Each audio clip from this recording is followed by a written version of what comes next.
Hi Vikas, I've been thinking about investing in mutual funds, but I'm not sure how they work. Could you explain it to me?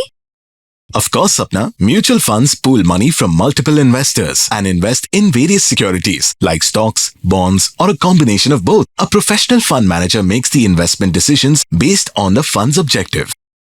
So, instead of buying individual stocks or bonds, I'm investing in a collection of them. Exactly. That's the beauty of mutual funds. They offer diversification, meaning your investment is spread across different assets, reducing the impact of any single security's performance. I see. But how do I start investing in mutual funds? It's easy. You can invest through a financial advisor, your bank, or even online platforms. You'll need to decide how much to invest and for how long, depending on your financial goals. Some funds require a minimum investment, but others allow you to start small. Thanks Vikas. I feel more confident about mutual funds now. I'll explore my options. Glad to hear that, Sapna. Just remember, it's always important to review your goals and risk tolerance before making any decisions. An investor education and awareness initiative of Nippon India Mutual Fund.